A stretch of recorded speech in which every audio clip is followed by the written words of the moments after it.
하나님의 말씀 마태복음 4장 1절을 봅니다. 마태복음 4장 1절. 그때 예수께서 성령에 이끌려 마귀에게 시험을 받으시려고 광야로 가셨다. 예수께서 40일을 밤낮으로 금식하신 후 시장하셨는데 시험하는 자가 다가와서 그분께 말하기를 만일 내가 하나님의 아들이라면 이 돌들에게 명하여 빵이 되게 하라 하므로 예수께서 대답하여 말씀하셨다. 기록되어 있기를 사람이 빵으로만 사는 것이 아니라 하나님의 입에서 나오는 모든 말씀으로 살 것이라 라고 하였다. 4절까지 봉독해 드렸습니다. 오늘은 4장 1절 이하에 나오는 내용인데요. 4장부터는 예수님의 행적에 의해서 구약에 언약된 그리스도가 성취됨을 증거하는 내용으로 그렇게 소개되고 있습니다. 그러니까 지금까지는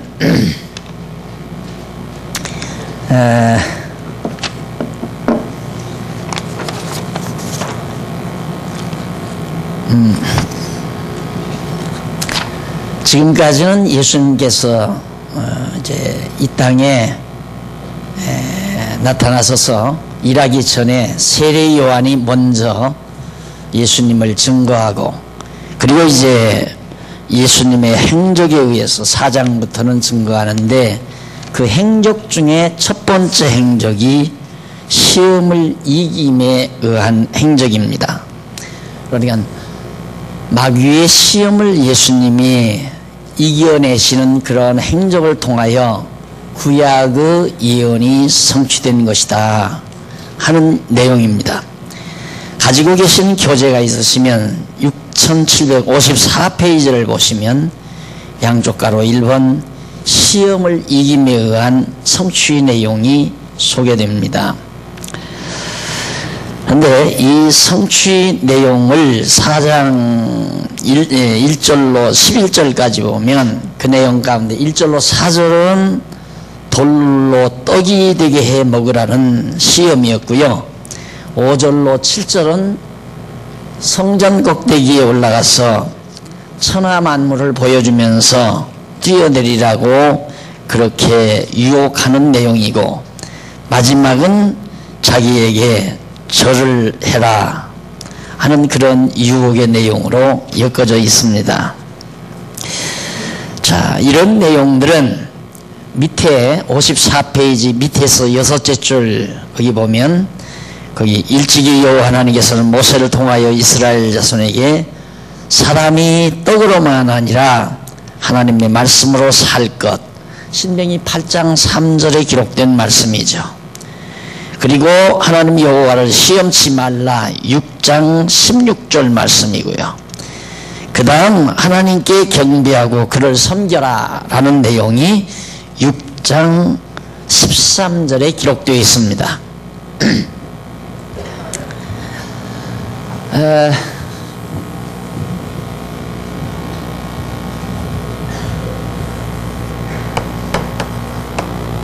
모세입니다. 모세 때고, 그리고 예수님은 이때고요.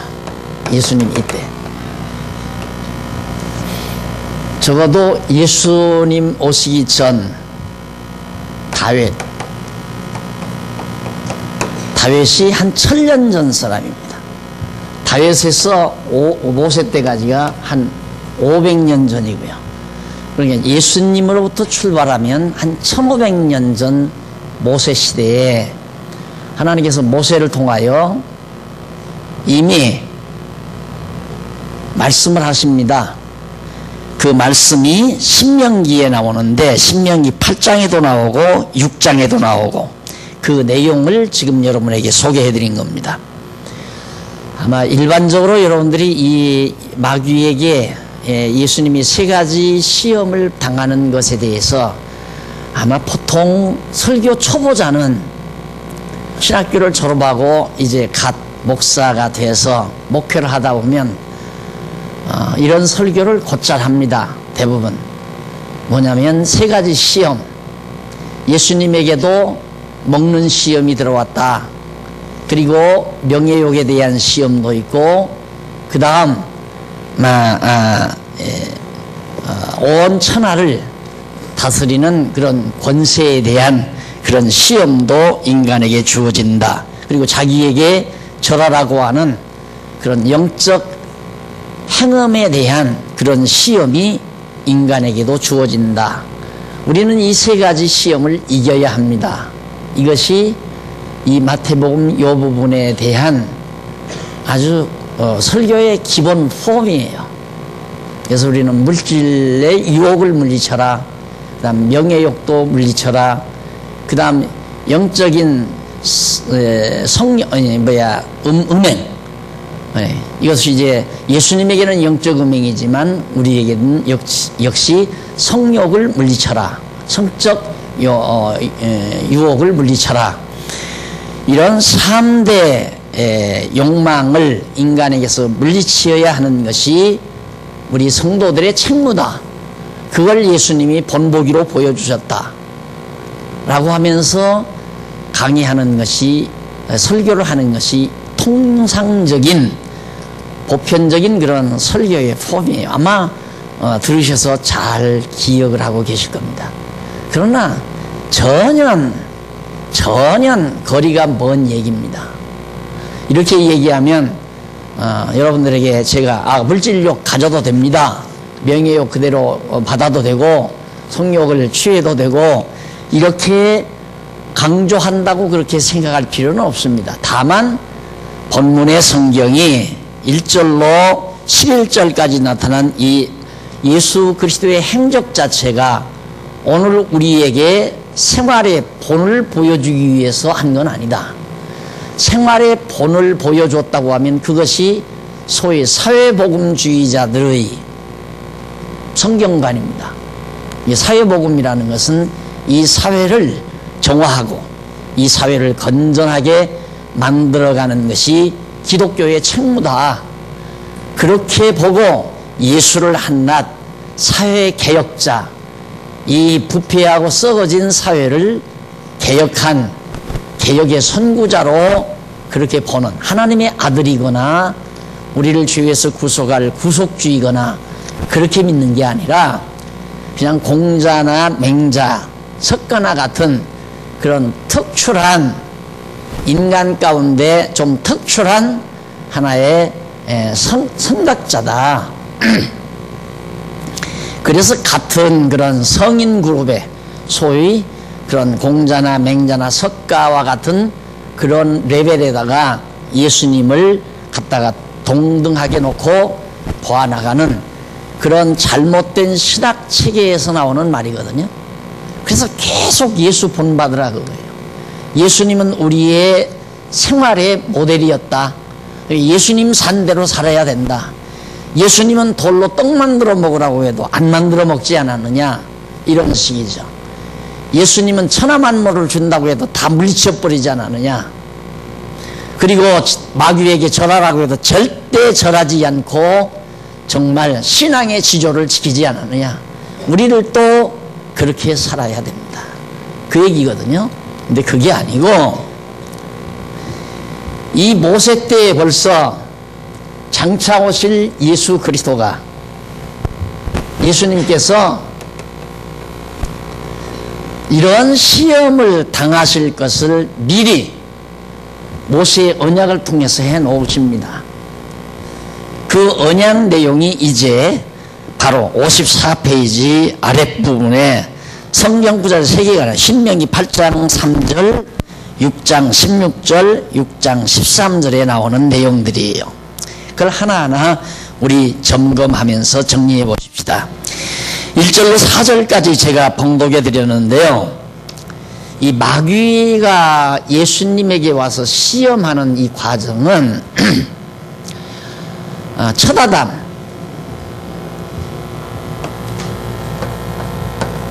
여기 아담 나오죠? 이 아담에게 에덴 동산 아담과 하와에게 마귀가 나타나요. 마귀가 나타나서 처음 시험한 것이 뭐냐면 선악을 알게 하는 과일을 먹으라고 시험합니다. 먹으라. 그게 먹으면 하나님과 같이 된다. 그 다음 나오죠? 먹으면 선악을 아는 것이 하나님과 같이 된다. 그렇게 하면서 시험을 해요. 그럼 마귀는 자기 말 들으라는 얘기거든요. 그런데 첫 아담은 아내를 통해서 먹기도 했고, 그리고 온 하나님과 같이 되려는 욕망을 취하기 위해서 그 선악을 알게 하는 과일을 먹기도 했고 사단의 말을 듣기도 했습니다. 그래서 아담은 죽은 자,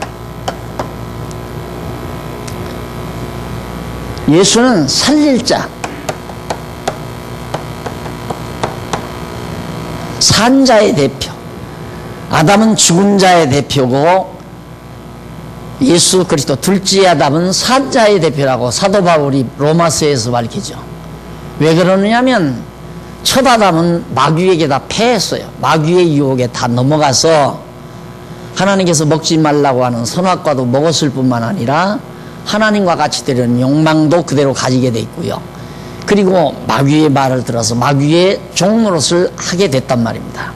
마찬가지로 하나님과 같이 되면 다 모든 것 다 죽어나잖아요. 이 예수님 앞에 둘째 아담이신 예수님 앞에 찾아온 마귀도 너 내 말 듣고 나에게 절을 해라 그 말이에요. 그럼 내 지배 아래 있거라 그 말이거든요. 내 지배를 받고 살아라. 그리고 이 사단이 예수님에게 떡 만들어 먹으라, 떡을 만들어 먹도록 유혹해서 먹는 것에 대한 유혹, 인간에게는 이 식욕이라는 게 빼놓을 수 없는 하나의 욕망이기 때문에, 그런데다가 또 온 세상을 다 보여주면서 역시 자기의 성전 꼭대기 위에 뛰어내려라. 그러면 이 온 세상 이거 다 내게 주겠다. 이런 식으로 마귀가 유혹한 것, 첫 아담을 유혹한 것처럼 둘째 아담도 그대로 유혹했는데 둘째 아담이신 예수 그리스도는 그 마귀의 유혹을 다 물리쳐 버렸습니다. 그 물리칠 것을 모세를 통해서 하나님이 언약을 했다 그 말이에요. 그 언약된 대로 둘째 아담 예수 그리스도가 다 이루었다. 그러면 모세를 통해서 언약하신 대로 예수 그리스도가 이루신 이유가 뭔가?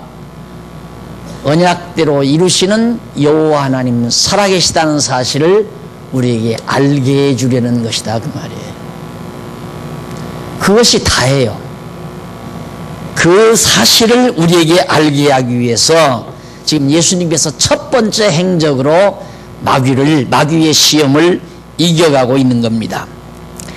근데 거기 보면 이제 마귀란 말이 나오죠. 마귀란 말은 70인정에서 사단이라고 번역을 해요. 사단. 예. 사단을 마귀라고 그렇게 번역을 한 겁니다. 그래서 사단이나 히브리어로는 사단이라는 말이고요. 그 다음 이제 그 헬라어에서는 마귀라는 의미로 번역을 했습니다. 그래서 마귀나 사단이나 같은 의미입니다. 그래서 네가 만일 하나님의 아들이여든 이 돌들이 떡덩이가 되게 하라고 이렇게 유혹을 했는데, 역시 아까 말씀드린 대로 첫 아담을 선악을 알게 하는 열매로 유혹하던 마귀가 둘째 아담이신 예수님에게 바로 선악과를 먹으라고 유혹한 겁니다. 그런데 깨끗하게 예수께서 사람이 떡으로만 살 것이 아니요 하나님의 입으로 나오는 모든 말씀으로 살 것이라 하나님께서 모세를 통해요. 8장 6절에 나오죠. 신명기 8장 6절에서 떡으로 사는 것이 아니라 하나님의 입으로는 말씀으로 산다고 이미 말씀했기 때문에 나는 돌로 떡 안 만들어 먹겠다 이 말이에요. 그래서 하나님의 말씀으로 둘째 아담 예수 그리스도가 마귀의 유혹을 물리친 겁니다. 그러니까 하나님의 말씀으로 물리쳤다. 마귀의 말을 듣지 아니하고 둘째 아담은 하나님의 말씀을 들었다는 결과가 되는 겁니다. 그리고 4장 5절로 7절에 보면 성전 꼭대기로 데려간 마귀의 유혹이 거기에 나타나는데요. 5절 한번 보십시다. 5절에 보면 그러자 마귀가 그분을 거룩한 성읍으로 데리고 가서 성전 꼭대기에 세우고 그분께 말하기를 만일 네가 하나님의 아들이라면 아래로 뛰어내리라. 기록되어 있기를 하나님께서 너를 위하여 자기의 천사들에게 명령하실 것이니 그들이 손으로 너를 받들어 네 발이 돌에 부딪히지 않게 할 것이라. 높은 성전 꼭대기에서 내가 뛰어내려도 절대 내 발이 부딪히지 않도록 천사를 보내어 감싼다고 했으니까. 그러니까 예수님께서 하나님의 말씀을 근거로 해서 마귀의 유혹을 물리치니까 마귀도 역시 그렇게 하나님의 말씀을 빙자해서 그처럼 유혹을 하는 겁니다. 그러니까 7절 예수께서 그에게 말씀하시기를 또 기록되어 있다. 주 너의 하나님을 시험하지 말라 하셨다. 하나님께서 시험하지 말라고 그렇게. 그러니까 마귀라는 놈이 예수님을 향해서 뛰어내리면 천사를 보내서 받들어 가지고 발에 돌에 부딪히지 않게 한다고 그러지 않았냐. 한번 뛰어내려 봐라. 네가 하나님의 아들이라면 뛰어내려도 될 거 아니냐. 천사가 와서 받들 거니까. 그러니까 예수님은 무슨 소리냐. 하나님 시험하지 말라고 그랬다.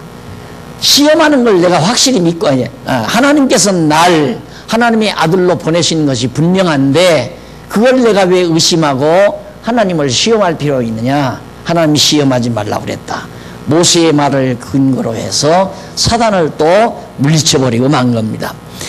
그 다음에 이제 8절로 11절에 보면 경배하면 모든 세상 다 준다. 이 세상 모든 것 다 주겠다. 마귀가 또 그를 데리고 지극히 높은 산으로 가서 천하 만국과 그 영광을 보며 가로되 만일 내게 엎드려 경배하면 이 모든 것을 내게 주리라. 이에 예수께서 말씀하시되 사단이 물러가라 기록되었을 때 주 너희 하나님께 경배하고 다만 그를 섬기라 하였느니라. 이에 마귀는 예수를 떠나고 천사들이 나와 수종되니라. 마귀는 궁극적으로 이제 자기에게 절하면 이 모든 세상 통치권을 내게 주겠다 그 말이에요. 그러니까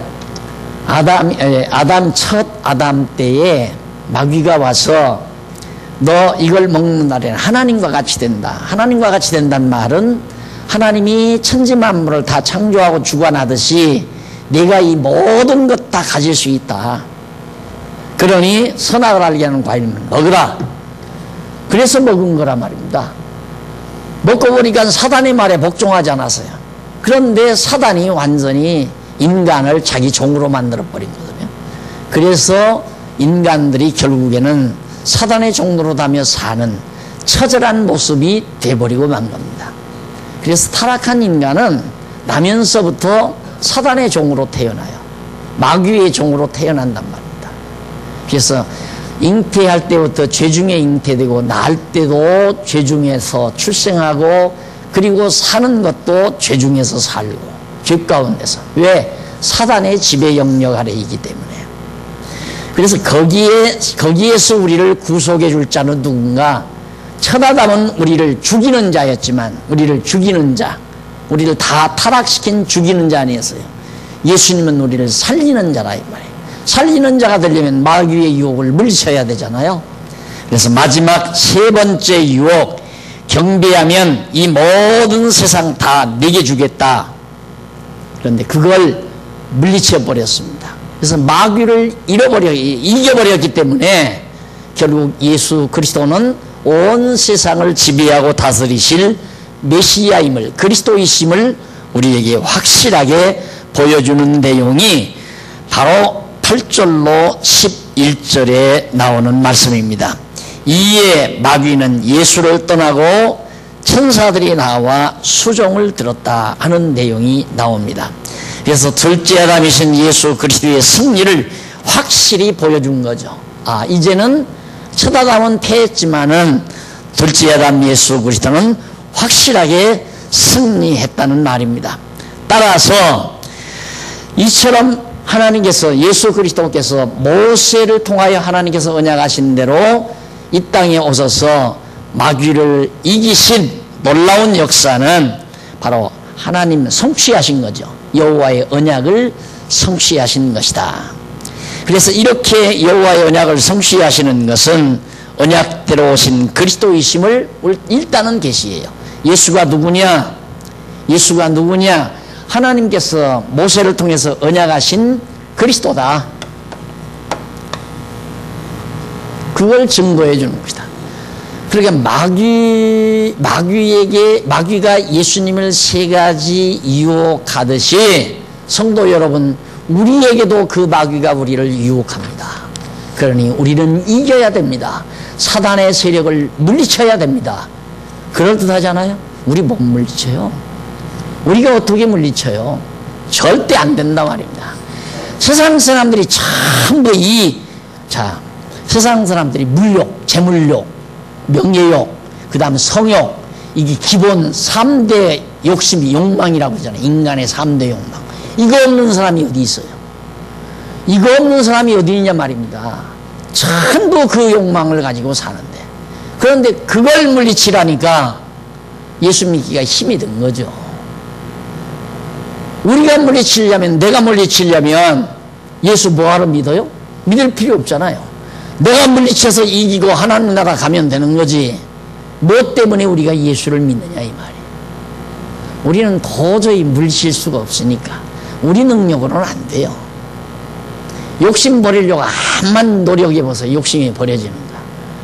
그러니까 불도를 닦는 분들이 세상을 살면서 너무 그 막 물욕에 막 머리가 복잡해지고 온갖 세파에 시달리다가 보면 정말 복잡하잖아요. 그러니까 다 잊어버리고 산속에 들어가서 돌을 닦는 거예요. 돌을 닦으면, 돌을 닦는 게 뭐냐? 아무 생각도 하지 말자. 물욕도 명예욕도 성욕도 다 잊어버리고 생불이 되자. 그게 무아경지에 들어가고 싶어서. 그게 이제 도통한다는 거 아니겠어요? 그러니까 보면은 생각이 나니까 안 보고 산속에 들어가자는 얘기. 그런데 안 그래요. 요즘 다 중들도 전부 다 돈 엄청 벌어서 치부 다 해놓고 차도 세단만 타고 다니고,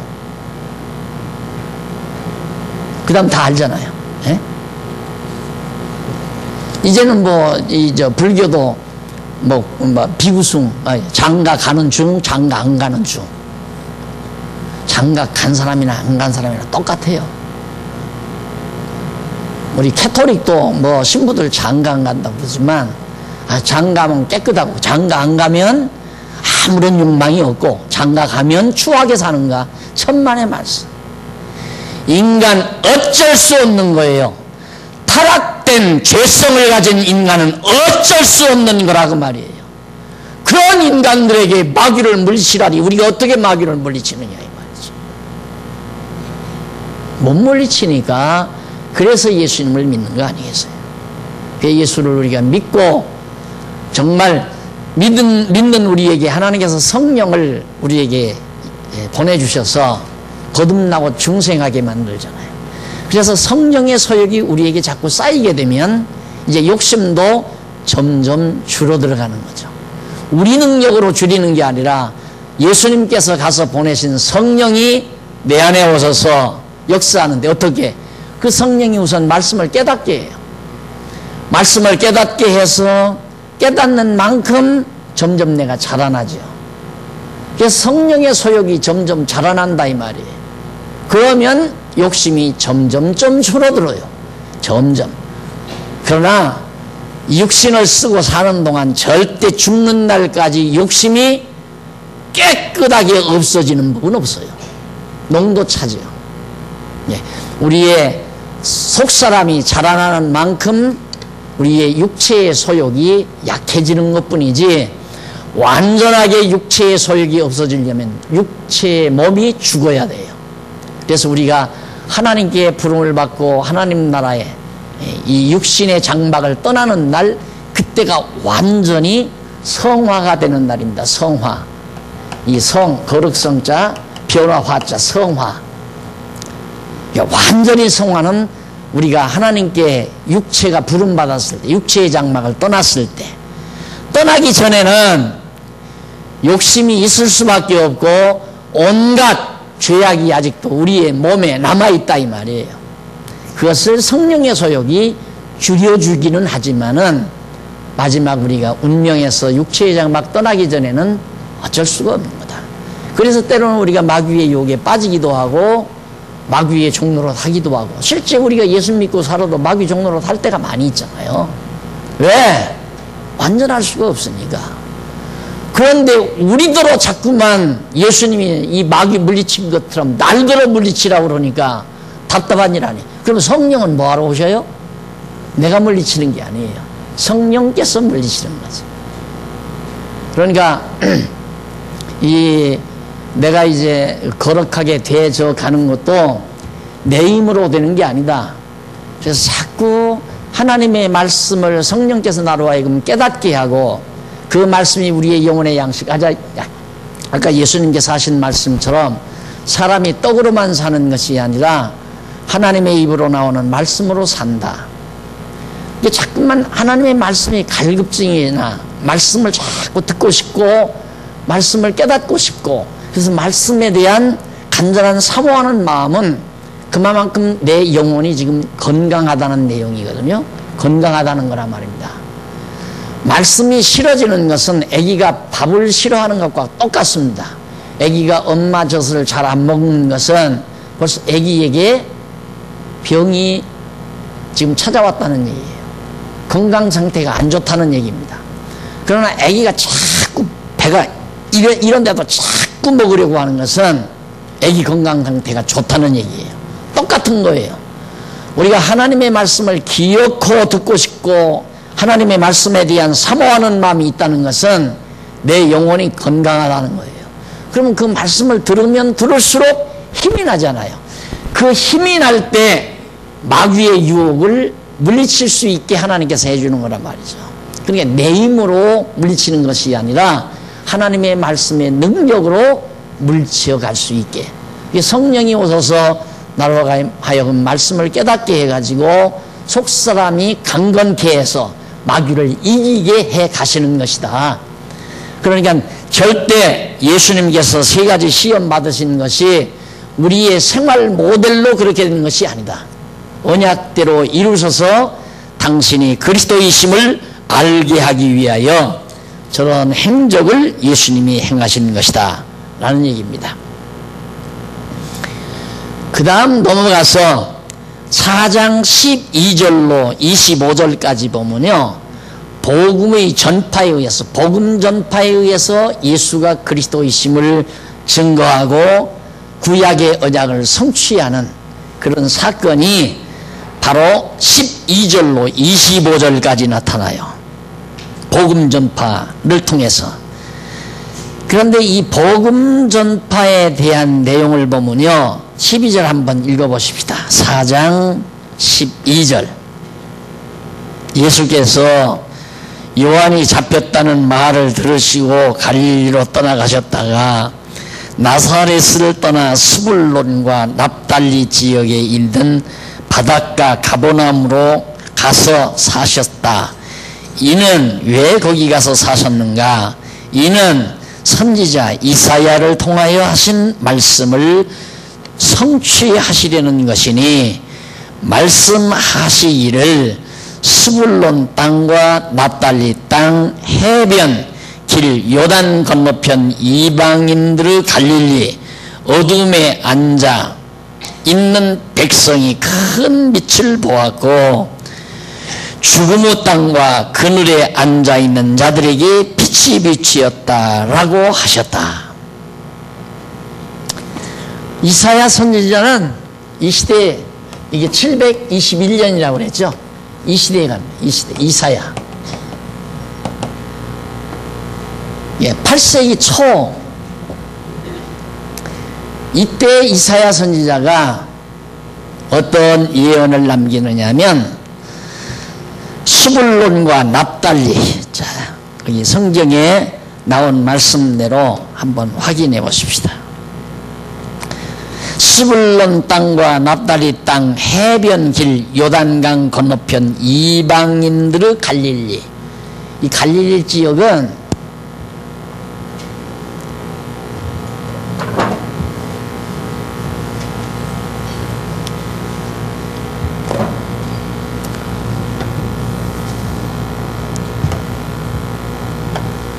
여기 이제 갈릴리 바다 있잖아요.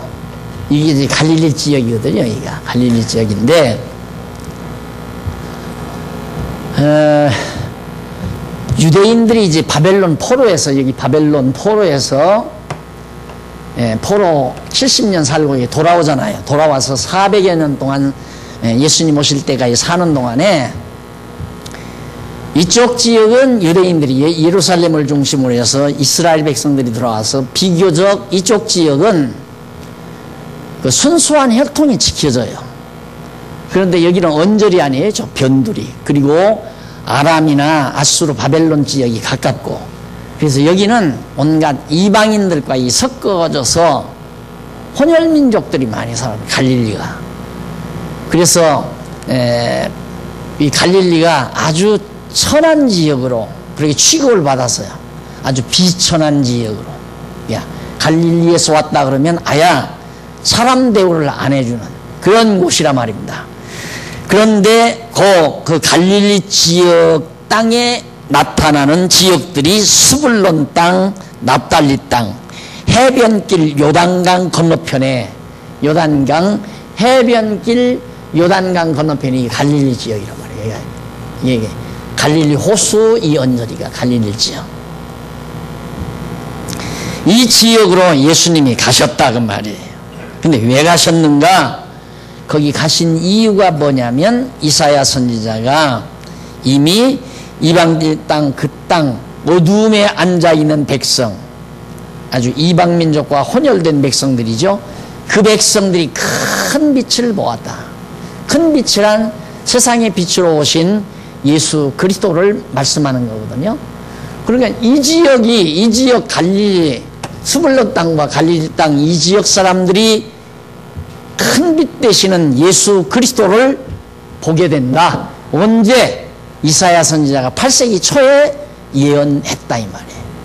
8세기 초에 예언된 대로 그 예언을 이루기 위해서 예수님이 바로 그 가버나움, 스불론 납달리 지경 해변에 있는 가버나움이라고 하는 그 지역에 가서 예수님이 살았다. 그래서 사신 이유는 선지자 이사야 선지자의 예언을 이루기 위해서. 그러니까 예수님이 이사 다니는 것 하나까지라도 전부 하나님의 정하신 이 작정하신 뜻에 따라 이사야 선지자를 통해서 언약하시고 예언하시고 예언대로 예수님이 이사가서 사셨다. 그걸 왜 오늘 우리들더러 잊게 만드나? 그것이 어떻게 해서 하나님 말씀인가? 바로 하나님의 영원한 작정이 이루어졌기 때문에 하나님 말씀이다. 하나님 말씀대로 이루어졌다. 그럼 하나님 말씀대로 이루시는 이유가 뭔가? 예수, 우리가 믿는 예수가 그리스도, 우리의 신앙이 올바른 신앙이라 이 말이에요. 예수를 그리스도로 믿는 이 신앙이 바르게 믿는 거라 그 말이에요. 확실한 것이다. 이거 하나 증거하기 위해서 우리에게 가버나움 땅에 가서 예수님께서 거기에 가서 이사가 가지고 사신 사건, 이게 이제 거기서부터 이제 예수님께서 복음을 증거하게 되거든요. 자, 다시 한번 납달리 땅 해변길 요단 건너편 이방인의 갈릴리 어둠에 앉아있는 백성이 큰 빛을 보았고 죽음의 땅과 그늘에 앉아있는 자들에게 빛이 빛이었다. 그래서 예수님이 바로 나사렛을 떠나서 바로 스불론과 납달리 지역에 있는 바닷가 가버나움이라고 하는 바닷가라는 것은 이쪽 바다를 말하는 게 아니라 갈릴리 바닷가입니다. 가버나움이라고 하는. 그래서 거기가 예수님의 전도의 주 무대예요. 갈릴리 지역, 가버나움 지역. 나사렛에서 일단 나사렛에 사신 것도 나사렛 사람이라 하는 말씀을 이루기 위해서 나사렛에서 살았다고 그랬잖아요. 그런데 이제는 바로 왜 가버나움으로 이사 가셨는가? 납달리 땅과 그 다음 거기 스불론 땅, 갈릴리 지역이죠. 이 지역에 큰 빛을 비추었다라고 이사야 선지자가 예언한 그 예언대로 예수님께서 바로 그 납달리 땅으로 가신 것이다. 이게 성경을 그렇게 단조롭게 보시라 말입니다. 아하, 여러분 예수님 닮아서 살으라고 말하게 앞에서 세 가지 시험을 예수님이 이기신 것처럼 우리를 또 이겨야 됩니다 하면, 예수님이 나사렛을 떠나서 스불론 땅과 납달리 땅으로 이사했다. 그럼 그건 어떻게 설명을 해야 될까요? 여러분들도 지금 여러분들은 고향을 떠나서 어디에서 사십니까? 그것이 다 하나님의 뜻대로 사는 겁니다. 그렇게 얘기를 해야 할까요? 안 그러면 지금 사는 곳에서 떠나서 다른 데로 가서 사십시오. 그래야 그 하나님의 뜻대로 사는 걸까요? 말이 안 되잖아요. 그런데 말이 안 되니까 그런 데는 빼놓고 말을 안 해요. 언급을 안 해. 그런 건 안 가르쳐요. 꼭 그렇게 할 만한데, 예수님이 세 가지 시험이 이렇다. 그래, 얼마나 답답해요. 성도들한테는 돈 욕심 내지 말라. 재물 욕심 가지면 안 된다. 마귀의 유혹이다. 그래 놓고는 자꾸만 또 돈 가져라고 하잖아요. 돈 많이 내라. 돈 없는데, 욕심이 없어서 돈 하나도 없는데 어떻게 교회에다 돈을 내요? 그러니까 아주 이율배반적인 그런 도대체가 종잡을 수 없는 말에 성도들은 헷갈리는 거죠. 뭐로 교회가 돈 욕심을 자꾸 부려요? 왜 돈을 자꾸 가져라고 그래? 당신은 돈 욕심 부리지 말지만, 돈 욕심 부리면 안 되지만 교회는 돈을 많이 갖고 와야 된다. 왜? 하나님이 돈 욕심 많으니까. 그겁니까? 그거 아니잖아요. 그런데 그런 설교를 아멘하고 받는다 그 말이에요. 이 성경은 일관되게 아주 바르게 보면 어려울 거 하나도 없어요. 참 쉽다 말입니다. 그냥 그대로 읽고 이해하면 돼요. 거기에 조금 내용 자체를 잘못 이해하는 것들을 조금 설명만 해드리면, 예수님이 정말 하나님의 아들 그리스도이시로구나 하는 결론을 항상 우리는 다시 내리게 되는, 그래서 확인하고 또 확인하고, 그래서 믿음이 더욱 견고해지는, 예수를 그리스도로 믿는 신앙이 더욱 견고해지는 결과를 가져오게 된다. 자, 8세기 초에 이 컴컴한 땅, 이 천대받은 땅, 이 지역의 큰 빛, 예수 그리스도의 세상의 큰 빛으로 오신 예수 그리스도가 오셔서 사실 것을 예언한 대로 그대로 예수님이 글로로 이사 가셨다는 말이에요. 그것도 보세요. 물론 아마 예수님이 가자니까 마리아와 요셉이 따라갔을지는 모르지만, 아직 이제 30대밖에 안 된 30대 초인데 어머니 아버지가 고향 땅 나는 안 떠난다 하고 안 가면 못 갔을 거 아닙니까? 그런데 글로로 바로 이사야의 예언대로 그대로 이루어진 사건이 16절까지 나타났다. 다음 시간에는 복음을 전하며 제자들을 불러 따르도록 그렇게 해가시는 내용을 17절부터 우리 말씀 들어가고 오늘 강의 여기서 마무리합니다. 기도하십시다. 살아계신 하나님 아버지, 은혜를 진심으로 감사드립니다. 오늘 또 예수님께서 마귀에게 시험을 받으시고 그리고 가버나움으로 이사가시는 주님의 행적을 통하여 예수가 그리스도이심을 다시 한번 확인할 수 있게 하심을 진심으로 감사드립니다. 어쩌다가 우리가 하나님의 아들 예수를 그리스도로 믿게 되었는지 생각하면 할수록 이것이 참 진리요, 우리가 진리를 믿는 올바른 신앙을 가지고 있다는 확신을 다시 얻게 하심을 더욱 감사드립니다. 하나님 아버지여, 이제 주의 거룩하신 뜻을 따라 이 땅 위에 우리를 보내주셨사오니 하나님의 백성답게 그리스도의 지체로서 승리하는 삶을 살도록 인도해 주시옵시기를 비오며 예수님의 이름으로 기도드립니다. 아멘.